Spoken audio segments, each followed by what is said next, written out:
Y ya estamos con nuestros analistas electorales, nuestros queridos amigos Darío Paya y Pepe Out, ex diputado, ex embajador, uno diputado, el otro ex diputado, los dos ex embajadores y expertos electorales, por supuesto.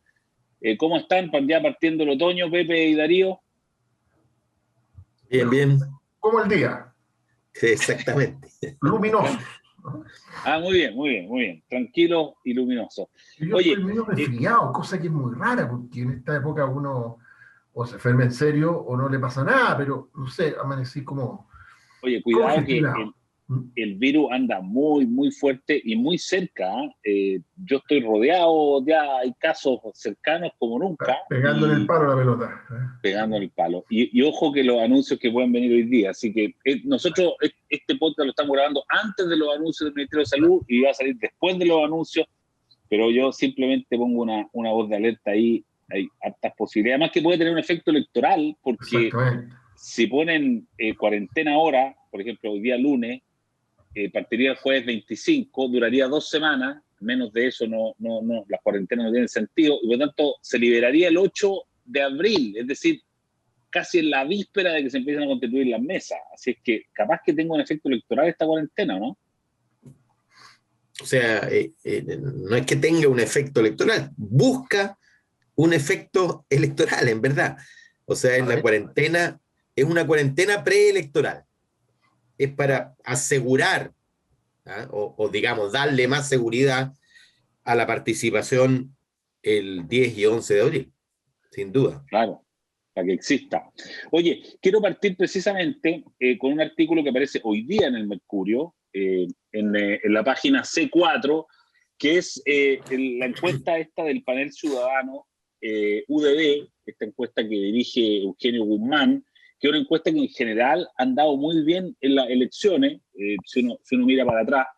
Y fíjense que lo que plantea esta encuesta rápidamente es que el más competitivo, o el escenario, digamos, de segunda vuelta más competitiva pone a Joaquín Lavín, a los dos alcaldes, pues Lavín y Jadwe, los pone como los más competitivos en segunda vuelta. Es más competitivo incluso que Lavín Narváez, Jadwe Matei o Sichel Narváez.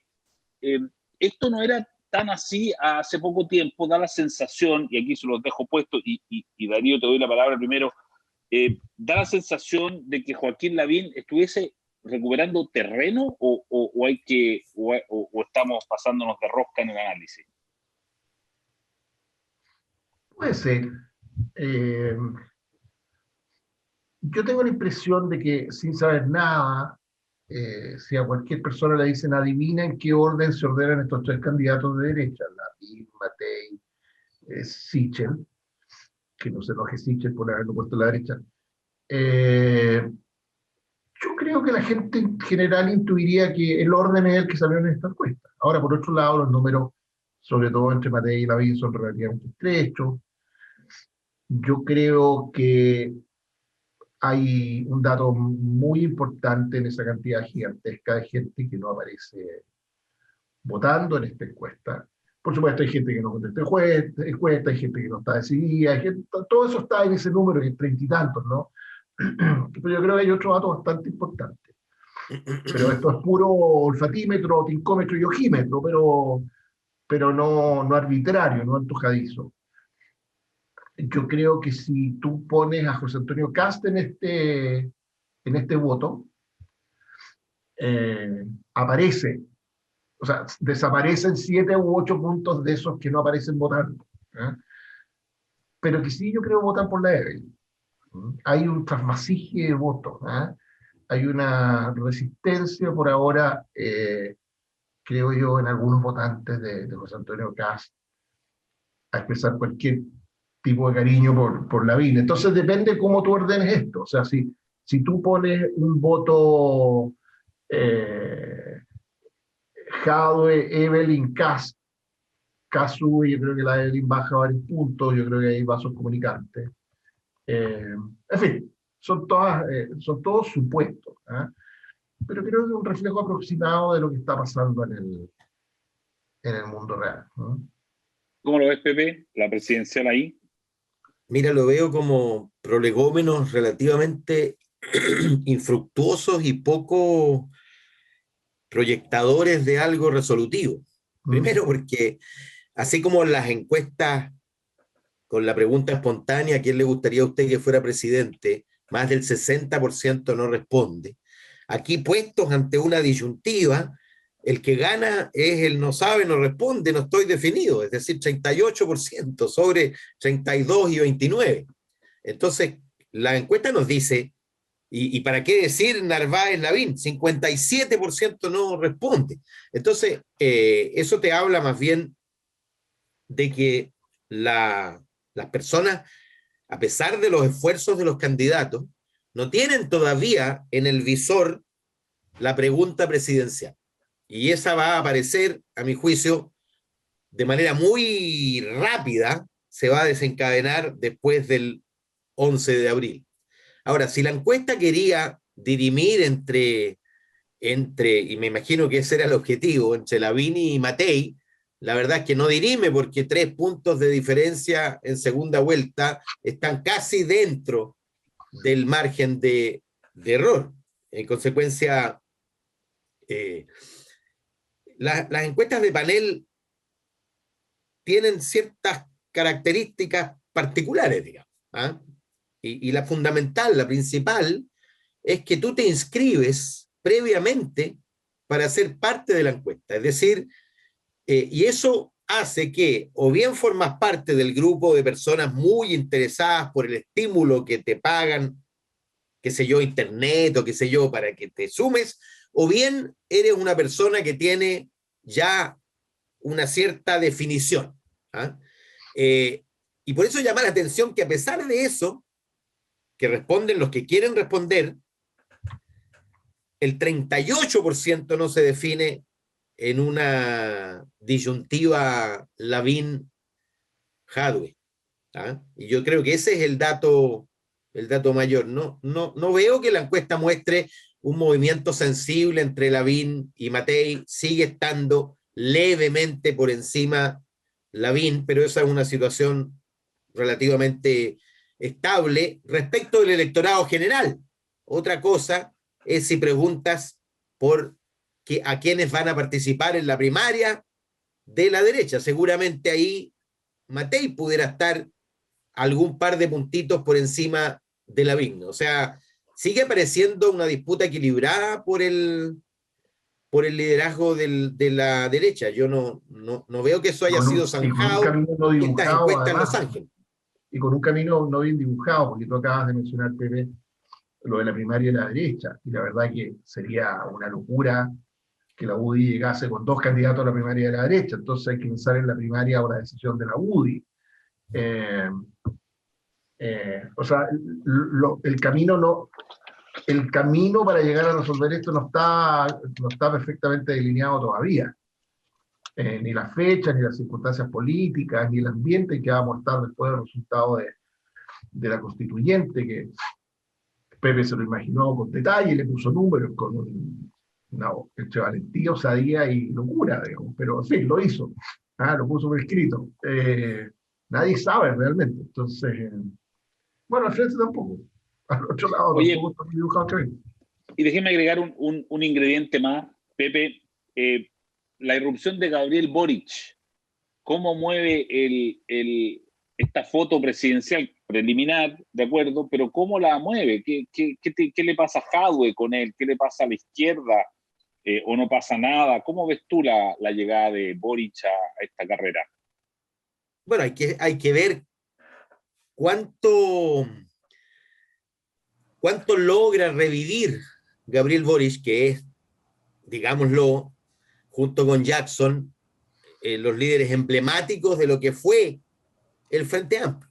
Y de alguna manera, elegir a Boric en lugar de ir a pedir prestado a un candidato al Partido Comunista o a la ex Concertación con Marcelo Díaz o a la televisión, que es siempre una tentación de ir a pedir prestado a un candidato, ellos finalmente eligen un candidato que apueste a la consolidación del Frente Amplio como fuerza política, a evitar, por un lado, que sea digerido o devorado por el Partido Comunista, ¿ah? Y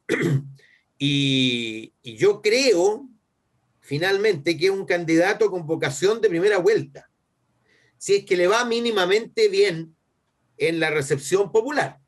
No está garantizado, naturalmente. Él ya no es el que era hace 2 años, cuando junto con Jackson tenían casi 60% de valoración positiva, hoy día están más cerca del 30%, pero es representativo del espíritu original del Frente Amplio, que naturalmente no era alinearse con la izquierda comunista, sino que más bien buscar el recambio de la concertación y de la gobernabilidad de centroizquierda. Entonces, hay que ver si lo logra. Ahora, yo estimo que en primera vuelta es un candidato que perfectamente podría ir al 10% y un poco más, y eso le basta al Frente Amplio para salvar los muebles en materia parlamentaria y defender o confirmarse como fuerza política, porque el Frente Amplio, en mi tesis, se juega su existencia en esta elección parlamentaria, porque eligió 20 parlamentarios, ya no los tiene, y eligió 20 parlamentarios básicamente porque la elección presidencial informa la elección parlamentaria y la gente, aún no conociendo los candidatos, ni menos a sus partidos, votó por los candidatos de Beatriz Sánchez. En mi distrito, en septiembre, la disposición a votar por los candidatos era del 5%. Bueno, en noviembre sacaron el 22% porque Beatriz Sánchez sacó el 23% y le ganó a Guillé en el distrito. ¿Ah? Y eso no lo van a tener hoy día. La pregunta es, ¿qué les pasaría a ellos si van detrás del PC de Jadwe?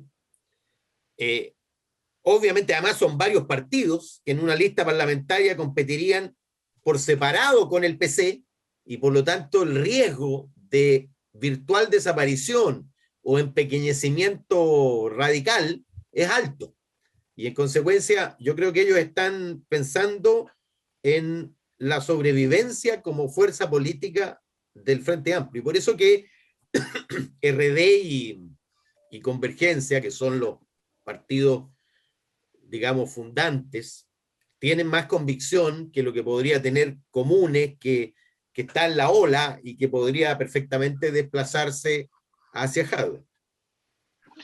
Darío, ¿cómo ves tú a Gabriel Boric en la carrera? No, tía, mi primer comentario, como un rebote de lo que comentábamos en la derecha, es que este es un camino tampoco no dibujado. En el sentido de que Boric, su partido, no está constituido en todas las regiones, no tiene las firmas, no es trivial conseguirlas en general, en este ambiente, para que te digo. O sea, si fuera fácil, las habrían conseguido hace rato, ¿no? Hace rato que fue el sabor del mes el Frente Amplio. No es uno dice, bueno, ¿por qué en un minuto no pudieron y ahora podrían? Se fusionan con otros partidos, en función de aquello, en qué primaria pueden participar y con quién. Ahora, yo creo que este paso, yo al menos me atrevería a afirmar una cosa y media. Una, que es un paso predecible en el sentido de que le abre opciones a Convergencia, a Boric, al Frente Amplio mismo. No se ve cuál es el costo, qué efecto negativo para ellos tiene hacer esto en este minuto. Por tanto, se explica, se justifica. Ya verán qué hacen. Si no dan este paso, el rango de opciones que tenían después era menor. Y la media, que tiene que ver con lo que decía Pepe, es que a lo mejor va a haber una explicación administrativa de por qué tiene que llegar a primera vuelta, porque no juntó la firma, no pudo participar acá, no pudo participar allá. Está condenado. Y para eso tiene tiempo, ¿no? Para inscribir esa candidatura. Pero yo me declaro incompetente, como dice la canción de Fito Páez, no sé si en todas las materias de mercado, pero sí en entender los vericuetos de cómo se sacan las cuentas, de cómo se mueven las fronteras entre el PC, las distintas tiendas, habría que decir, ¿no?, al interior del Frente Amplio. Y además era un cuadro que yo veo que sigue habiendo voluntarios para meterse al baile. O sea, uno ve a mí actuando como candidato presidencial todo el día, digamos. Ahora, eso tiene hay otras variables en juego ahí, ¿no? Así que, en fin, creo que lo veo como un paso, entre comillas, lógico, y me hace mucho sentido lo que dice Pepe, del sentido que tendría para ellos llegar a una primera vuelta, ¿no? Porque el efecto que apuntaba Pepe, el efecto que tiene en los resultados de las listas parlamentarias, quién es el candidato presidencial, es igual de marcado en la derecha. Oye, último tema. Hablemos de lo que partimos hablando. Quedan 3 semanas para la elección, menos de 3 semanas de hecho, y probablemente vamos a hacer, va a ser los 100 metros finales van a ser en contexto y ámbito de cuarentena. ¿Cómo están viendo en este minuto la elección de constituyentes? ¿Ha ido variando la percepción que tenían originalmente? ¿Ustedes creen que esta campaña más o menos sigue la ruta que ustedes pensaban y suponían? ¿O creen que se ha producido algo en el clima? ¿Han pasado cosas entre medio? ¿Está, por cierto, la cuarentena, la franja? Pepe, ¿cómo ves que avanza esto? ¿Sigue de acuerdo a lo previsto o estás notando movimientos tectónicos o movimientos de tropas especiales ahora que estamos ya casi en los 100 metros finales? No, fíjate, quizás el único elemento no previsto es la reforma que permitió que las listas independientes tuvieran mayor existencia en la franja televisiva. Porque en la ley estaban estaban prácticamente fuera, y esa reforma promovida por el gobierno, creo que con cierta intencionalidad electoral y difícil de negar por la oposición. Promover la participación. Exactamente. Permitió que la lista del pueblo adquiriera existencia, que la lista no neutrales adquiriera existencia. Y esto es muy importante porque en la multiplicidad casi infinita de candidatos era muy difícil existir individualmente. Y por lo tanto, los independientes tenían que darle existencia a sus listas, y particularmente aquellas listas que tienen algún tipo de estructuración nacional. En la práctica son protopartidos, podrían perfectamente constituirse mañana en organizaciones políticas. Lograron tener un minuto y medio diario, y por lo tanto, si yo tenía alguna duda respecto de la votación a las listas independientes, más bien tengo la duda al revés respecto de mi pronóstico original. Es decir, las listas de partidos grandes, las 3 listas de partidos principales, no creo que superen en conjunto el 70% de los votos. Y en el margen, si tuvieras que este lunes hacerle una corrección de 1/10 a tu modelo, ¿sería para qué lado, Pepe? Para el lado de los independientes, básicamente. No, pero en el efecto en la cuenta de asientos, eso es una votación, en el efecto sobre los asientos. Sí, un par de asientos más, 2 o 3 asientos más, en lugar de los 6 que les preveía. Diría ahora, en vez de 4 a 6, diría de 6 a 9, o de 6 a 8. Pero siempre en la frontera, pero siempre en el mundo de la izquierda. Moviéndome en el mismo, yo no, afecta. La verdad que más la dispersión, yo creo que esto contribuyó, de hecho, eso buscaba, a la consolidación de la posibilidad de de Vamos Chile se llama, de obtener 10 o 12 puntos más en escaños que en votación, por efecto Darío, de que sí. va a haber mayor dispersión. A propósito de la dispersión, Darío, te hago otra pregunta a ti primero y después también se lo voy a pedir a Pepe. Mucha gente pregunta, gente que tiene posición política, gente que se siente de izquierda o se siente centro izquierda o centro derecha o se siente de derecha. Y preguntan muchas veces cómo hay que votar aquí. Está bien, hay gente que dice, no, yo tengo un candidato, pero hay mucha gente que no tiene exactamente claro o le da un poco lo mismo, quiere votar bien.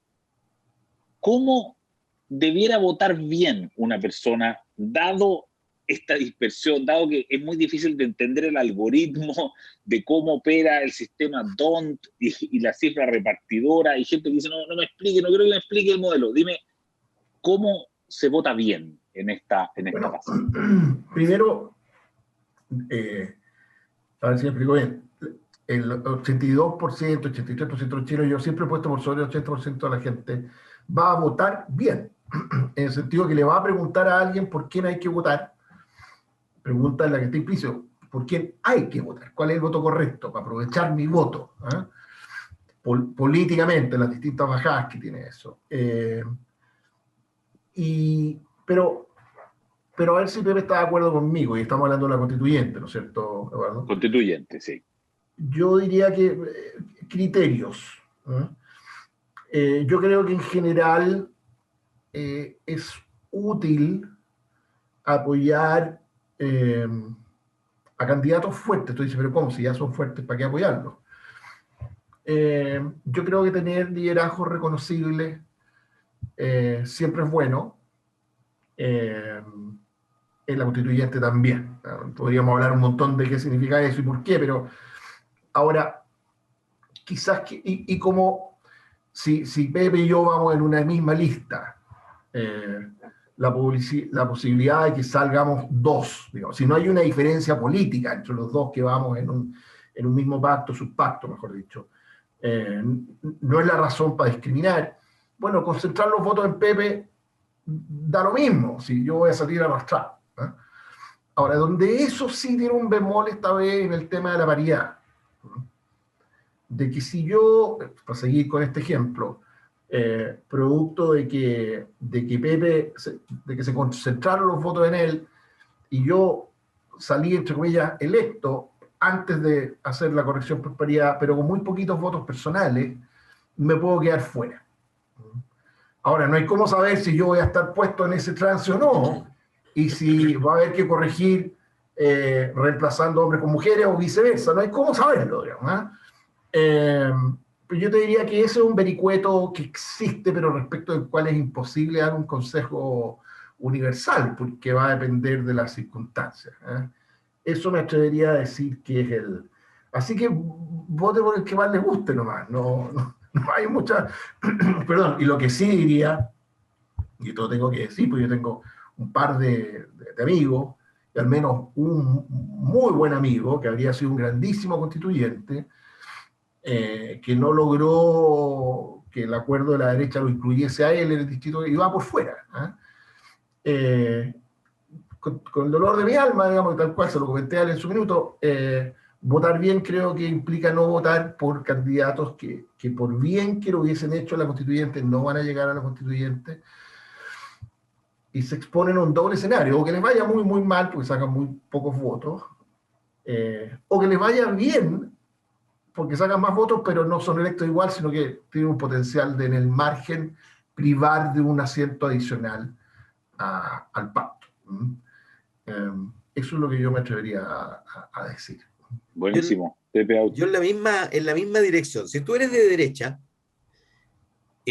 lo natural y lo obvio, si no quieres perder tu voto, es votar por alguien que está en la lista única de la derecha. Y particularmente, votar por alguien que tú pienses tiene altas probabilidades de ser electo, como decía Darío, para fortalecer su posición en la constituyente.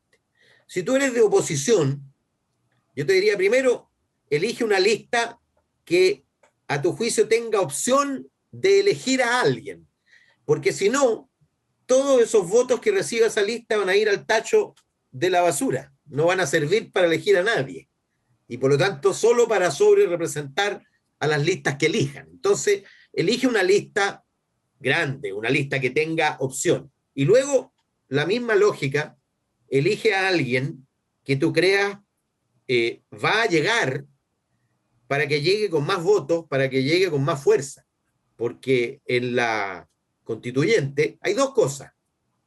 Si te gusta alguien, si crees que tiene liderazgo, mujer u hombre, lo que sirve, primero para liberarlo de la posibilidad del ajuste de género, mujer, sea mujer, que también puede experimentar ajuste de género, o sea hombre, tiene que tener hartos votos para liberarse de eso. Porque los que pagan, entre comillas, el ajuste son los del género mayoritario con menos votos. Entonces, dale fuerza y seguridad de entrar al candidato que tú crees tiene mejores opciones de influir. Y tercero, yo agregaría de mi cosecha, elige a alguien que vaya a influir. ¿Y quiénes influyen? Los que tienen interlocución, los que tienen disposición al diálogo, los que tienen contenidos, los que entran con consignas y atrincherados, la verdad es que van a influir poquito en la constituyente. Oye, interesante, yo tomé nota, así que me parece que queda muy bien, yo creo que es muy valioso este ejercicio que hicimos, y así estamos llegando al final de este podcast en el día de hoy. Oiga, la próxima semana ya vamos a tener a la vista la elección, así es que por supuesto que vamos a estar como siempre, una vez más como todos los días lunes. Pepe Out y Darío Paya, muchas gracias de nuevo Buena por semana estar con nosotros. Chao, chao. Que estén muy bien. Buena semana. Buena semana.